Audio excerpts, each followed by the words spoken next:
Assalamualaikum warahmatullahi wabarakatuh. Masih ingat sama saya enggak, Pak? Bu, masih ingat sama saya enggak, Bu? Masih ingat, Ki? Alhamdulillah masih ingat. Kalau bukan karena keluarga besar Sebedi dan para kiai-kiai di Madura ini, insya Allah Pak Gubernur dan saya tidak pernah dilantik. Tepuk tangan.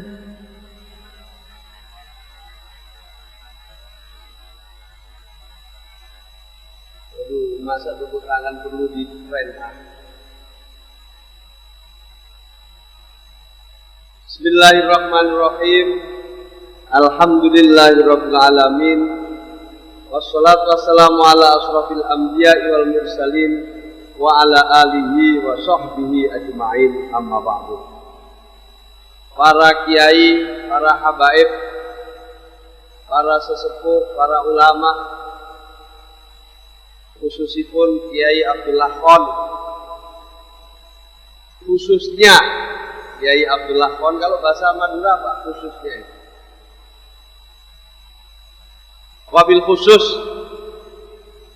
Kiai Abdullah Khon dan juga Kiai Saiful Tobroni.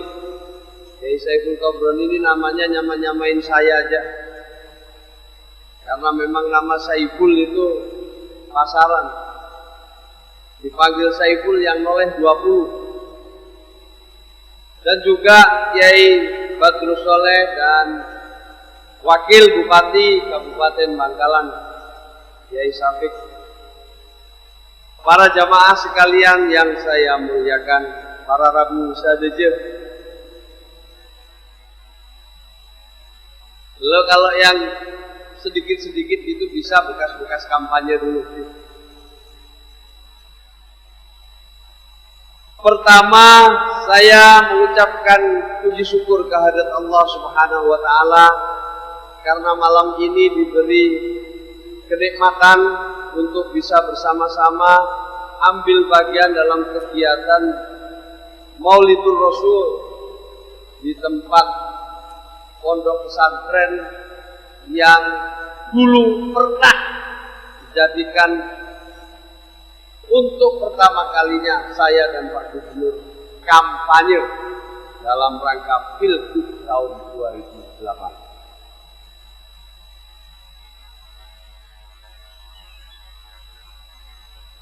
Alhamdulillah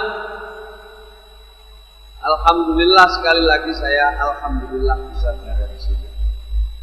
Kiai Saiful Tobroni masih ingat sama saya diundang di sini. Saya menyampaikan salamnya Pak Gubernur karena kebetulan Pak Gubernur hari ini ada kegiatan di tempat lain dan mewakilkan kepada saya, sekaligus mengirim salawat dan salam kepada Rasulullah Sallallahu Alaihi Wasallam. Semoga kita dalam rangka Maulid ini bisa setidak-tidaknya menjalankan segala yang telah diteladankan oleh Rasulullah yang diberikan lewat ilmunya para ulama-ulama, khususnya adalah ulama-ulama pengasuh pondok pesantren. Bapak Ibu hadirin sekalian yang saya hormati, kenapa kalau Nabi itu kok maulid, sementara kalau Kiai itu tahu? Nabi itu diperingati hari lahirnya, bukan hari wafatnya. Kalau Kiai kan hari wafatnya, kemudian dibikin haul di mana-mana. Tapi kalau Nabi itu maulidnya di depan. Mengapa? Karena Nabi itu sudah dijamin oleh Allah Subhanahu wa taala, sudah dijaga oleh Allah Subhanahu wa taala. Sementara kalau Kiai itu nunggu tuntas dulu.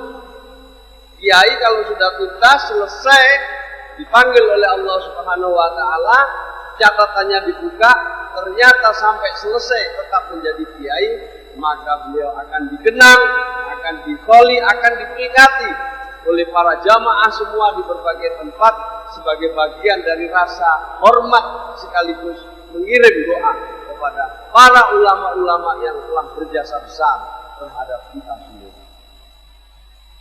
Kiai-kiai pengasuh sebani ini adalah orang-orang besar semua yang sudah selesai menyelesaikan tugasnya sebagai kiai.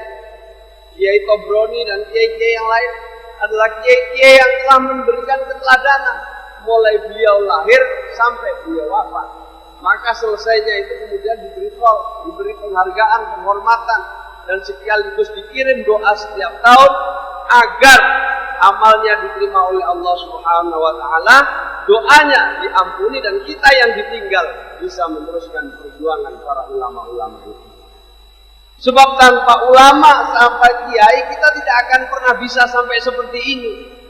Karena kiailah kita mengenal jalan Allah, karena kiailah kita kemudian mempunyai ilmu, dan dengan ilmu itu kita bisa berusaha sekuat tenaga untuk bisa bermanfaat di dunia sampai menuju akhir. Maka banyak yang mengatakan dan termasuk saya meyakini para ulama-ulama itu adalah bagian dari kekasih Allah. Ulama-ulama, kiai-kiai kita itu adalah bagian dari kekasih Allah. Sebab kata kita lihat perjalanan hidup seorang kiai itu lebih banyak hidupnya itu dimanfaatkan untuk umat daripada untuk kepentingan diri sendiri maupun untuk kepentingan keluarganya. Para pendiri pondok pesantren ini kalau punya apa-apa diwakafkan untuk kepentingan pendidikan, tidak diberikan untuk putra-putrinya, untuk anak-anaknya.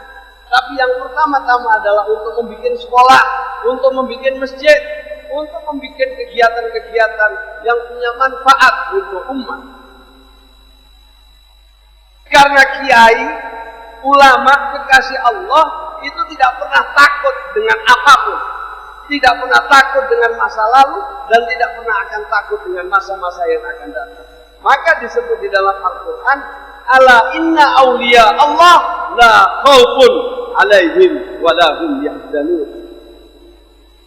Para ulama-ulama kekasih Allah itu tidak pernah takut dengan siapapun. Betul apa enggak? Tidak pernah takut dengan siapapun, apalagi dengan wakil gubernur enggak takut. Karena ulama, kiai itu yang dipikir umat agar umat itu tahu jalan Allah mana yang bukan jalan Allah. Inilah yang dipikir kiai, inilah yang dipikir umat.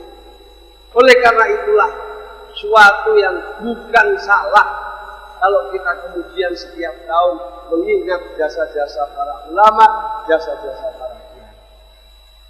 Dan kiai itu Masya Allah kalau membimbing kita itu ya Allah dengan cara yang santun, dengan penuh kesabaran, penuh keikhlasan. Coba itu lihat anak-anak kita yang sekolah di pesantren dititipkan sama kiai, diajari pelan-pelan. Yang kecil diajari dengan ilmu kecil, yang besar diajari dengan ilmu besar, yang pintar diajari dengan menggunakan bahasa pintar. Semua diopek ini karena semua pengen dipintarkan oleh kiai sesuai dengan kemampuan dan kapasitasnya masing-masing. Karena para kiai, para ulama itu kepingin sekali melaksanakan apa yang diperintahkan oleh Allah Subhanahu wa taala. Di antaranya di dalam Quran disebutkan ud'u fi sabili rabbik bil hikmati wal mau'izatil hasanah wajadilhum billati hiya ahsan. Serulah di jalan Allah dengan cara yang arif bijaksana. Tidak marah-marah, tidak diajak orang marah, tidak diajak orang hanya untuk marah. Tapi diajari dengan cara yang arif, dengan cara kesantunan. Setelah itu wa mau'izatil hasanah, dengan pesan-pesan yang baik. Dan terakhir kalau sudah pinter semua sama kiai itu, silakan berdebat, silakan berbantah-bantahan, wajadilhum billati hiya ahsan. Kalau kamu terjadi perbedaan pendapat, baru dengan cara yang baik. Baik-baik manusia itu yang bermanfaat untuk orang lain. meskipun jadi gubernur, wakil gubernur tidak ada manfaatnya, itu pasti jauh lebih baik daripada masih lebih baik waktu bupati tapi punya manfaat. Untuk itulah doakan mudah-mudahan saya sama Pak Gubernur istiqomah. Amin ya rabbal alamin. Mudah-mudahan lain waktu nanti Pak Gubernur bisa langsung berada di sini bersama-sama dengan Bapak, Ibu dan hadirin sekalian para jamaah yang saya muliakan. Kami dan Pak Gubernur pelan-pelan berusaha membuat satu program-program di Pulau Madura ini bagaimana masyarakatnya maju, pembangunannya maju. Jangan sampai pembangunannya maju, masyarakatnya tidak maju. Ya dan seterusnya nantilah dibicarakan lebih lanjut. Kurang lebihnya mohon maaf sekali lagi, mohon maaf yang sebesar-besarnya. Wallahul muwaffiq ila aqwamit thoriq. Wassalamualaikum warahmatullahi wabarakatuh.